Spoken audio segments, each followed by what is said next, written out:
Good evening. There is outrage over a Halifax dog park today after a pet fell into a sinkhole Saturday and had to be put down.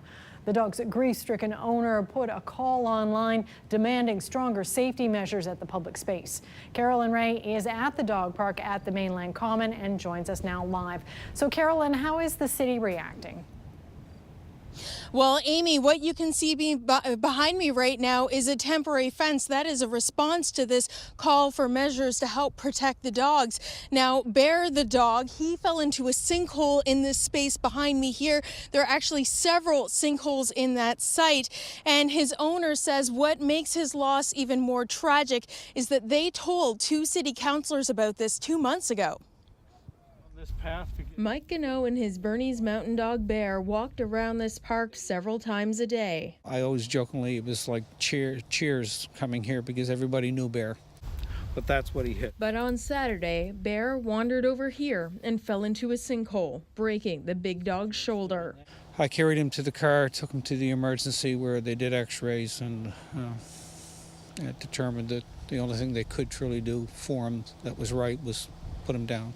Gano's grief quickly turned to anger. He emailed the city and posted signs at the park warning people about several sinkholes in the same area. George HICKEY was also horrified. A frequent visitor to the park, he flagged the holes to two city councilors back in June. He wanted them to know just how bad the situation was getting. It just didn't have to happen. The information was put in city's hands back in the end of June. It really was avoidable. Bear also wasn't the only dog injured by the holes. Last winter, Ziggy also fell and has the scar to prove it. He was running as he always does. He's a very fast greyhound, and he tripped in one of the holes and broke his left leg there, which required quite the expensive surgery. Dog owners say this has gone too far. The park itself is a fantastic idea. It's a beautiful park. Everybody loves it. The dogs have a great time. It's just being very poorly managed at the moment. And my point is if you're going to make us live here as dog owners, fix it and make it safe. So Carolyn, these dog owners warn the city about these holes. What can you tell us about that? Well, Amy, what we know is that this is actually a very large park, and in the past these holes have developed and the city says it has filled them in, but it says it didn't receive reports about these holes specifically. So what's happening, like I mentioned, this fence is actually going to be temporary.